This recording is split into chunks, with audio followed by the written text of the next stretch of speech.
जय श्री कृष्ण प्रिय भक्तों। गीता में भगवान श्री कृष्ण कहते हैं, मैं हर जगह विद्यमान हूँ और मुझे पाने के लिए बड़े बड़े कर्म कांड, हवन, यज्ञ या दिखावे की आवश्यकता नहीं होती। सच्चा प्रेम और श्रद्धा ही मेरे पास आने का सबसे सरल मार्ग है। यदि कोई अनेक पूजा पाठ कर ले, दान दे दे, यज्ञ कर ले, लेकिन उसके मन में मेरे प्रति प्रेम और समर्पण नहीं है, तो ऐसी भक्ति मुझे स्वीकार नहीं होती। जबकि जो कोई सच्चे मन से प्रेम पूर्वक एक पत्ता, फूल, फल या जल भी अर्पित करता है, तो मैं उसे प्रसन्न होकर स्वीकार करता हूँ, क्योंकि मेरे लिए वस्तु का मूल्य नहीं, भाव की सच्चाई महत्वपूर्ण है। इसलिए जो भी तुम करो, खाना, कमाना, पूजा, सेवा, सब कुछ मुझे समर्पित भाव से करो, बिना अहंकार के कि मैं कर रहा हूँ, और बिना इस चिंता के कि मुझे क्या मिलेगा। सच्ची भक्ति वही है जिसमें मन पूरी तरह मुझसे जुड़ा हो। जब कोई इस भाव से जीवन जीता है, तो उसका मन शुद्ध होने लगता है, उसके दोष मिटने लगते हैं और उसे भीतर से शांति का अनुभव होता है।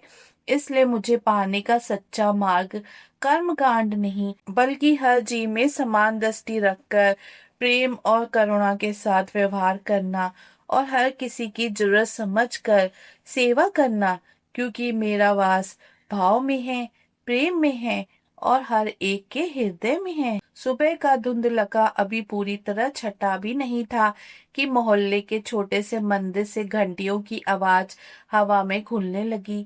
गली के कोने पर रहने वाला राजेश रोज की तरह आज भी जल्दी उठ गया था।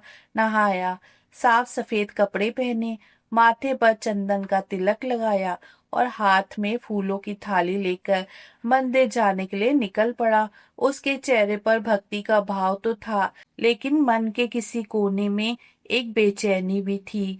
नौकरी की चिंता, घर की जिम्मेदारियां और हर रोज भगवान से की जाने वाली वही प्रार्थना कि मेरी जिंदगी ठीक कर दो।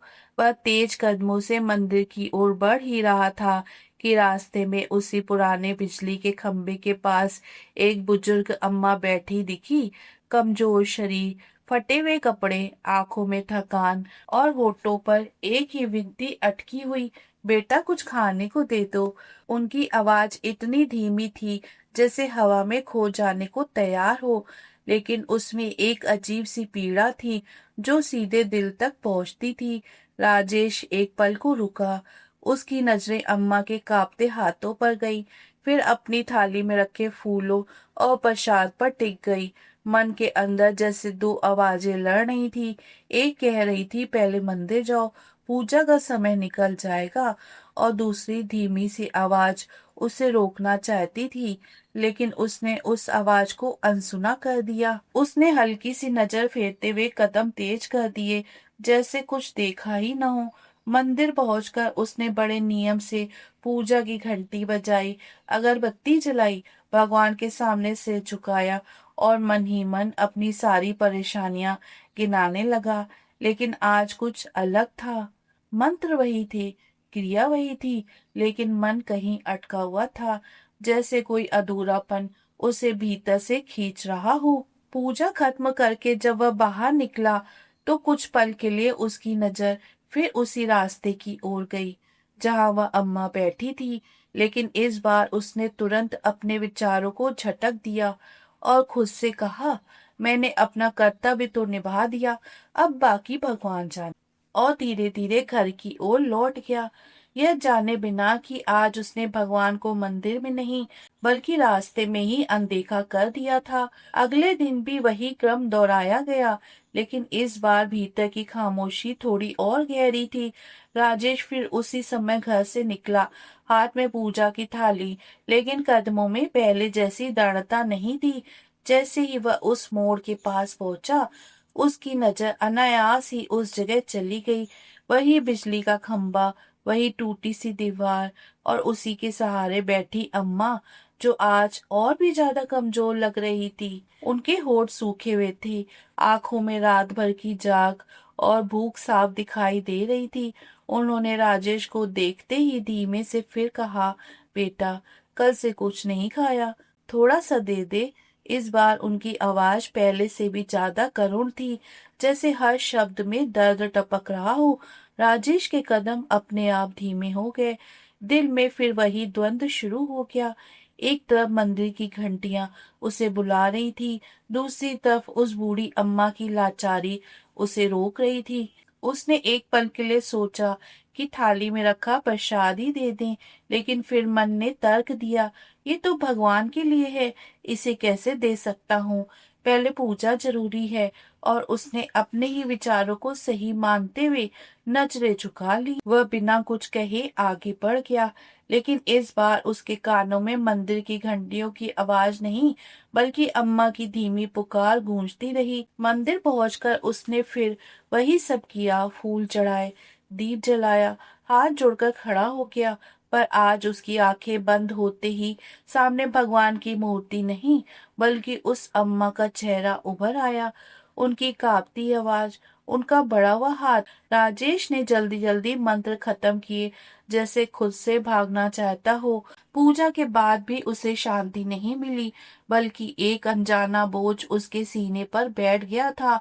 मंदिर से बाहर निकलते वक्त उसने पहली बार महसूस किया कि शायद आज भी कुछ छूट गया है, कुछ ऐसा जो पूजा से बड़ा है। लेकिन वह अभी भी समझ नहीं पा रहा था कि असली भक्ति आखिर है क्या। तीसरे दिन सुबह जब राजेश घर से निकला, तो उसके कदम पहले जैसे तेज नहीं थे, बल्कि जैसे हर कदम सोच समझ कर रख रहा हो।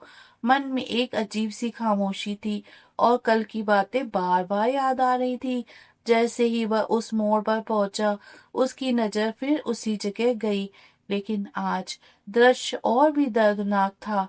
अम्मा उसी खंबे के सहारे बैठी थी, लेकिन अब उनका शरीर और ज्यादा झुक गया था। चेहरे पर थकान साफ दिख रही थी, और उनकी सांसें तेज चल रही थी। ठंडी हवा चल रही थी, और उनके पास ओढ़ने के लिए कुछ भी नहीं था। राजेश कुछ कदम आगे बढ़ा, फिर अचानक रुक गया। आज उसके अंदर की दूसरी आवाज पहले से ज्यादा मजबूत हो गई थी। अम्मा ने जैसे ही उसे देखा, बहुत धीमी आवाज में बोली, बेटा, आज तो बहुत भूख लगी है, कुछ खिला दे। इस बार राजेश की आंखें झुक नहीं पाईं। उसने अपनी थाली की ओर देखा, फिर अम्मा के कांपते हाथों की ओर। अचानक उसे अपने अंदर एक झटका सा महसूस हुआ, जैसे कोई उसे जगा रहा हो। बिना ज्यादा सोचे वह पास की दुकान की ओर दौड़ा, जल्दी से कुछ खाने का सामान और गर्म चाय ली और अम्मा के सामने रख दी। अम्मा के हाथ कांप रहे थे, लेकिन जैसे ही उन्होंने पहला कौर खाया, उनकी आंखों से आंसू निकल पड़े। भगवान तेरा भला करे बेटा। यह सुनते ही राजेश के शरीर में एक सिरहन दौड़ गई। आज उसने मंदिर में कदम भी नहीं रखा था, न ही कोई मंत्र पढ़ा था, लेकिन उसके दिल में जो शांति थी, वह पहले कभी नहीं मिली थी। उसे पहली बार महसूस हुआ कि शायद आज उसकी पूजा सच में पूरी हुई है। उस रात राजेश देर तक सो नहीं पाया। दिन भर की घटना उसके भीतर बार बार घूमती रही। अम्मा का कांपता हाथ, उनकी आंखों के आंसू, और वह आशीर्वाद, भगवान तेरा भला करे बेटा। जैसे यह शब्द उसके दिल में उतर गए हों। कब उसकी आंख लग गई, उसे पता ही नहीं चला। लेकिन उसी नींद में उसने एक अद्भुत सपना देखा। वह फिर उसी मंदिर में खड़ा था, सामने भगवान की मूर्ति थी, लेकिन इस बार माहौल अलग था।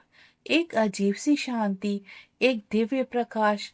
तभी उसे लगा जैसे भगवान मुस्कुरा रहे हैं। राजेश घबरा कर बोला, प्रभु, मैं रोज आपकी पूजा करता था, फिर भी मुझे सुकून क्यों नहीं मिलता था। तभी एक मधुर आवाज उसके भीतर गूंजी, राजेश, मैं रोज तुझसे मिलने आता था। वह चौंक गया, कहाँ प्रभु?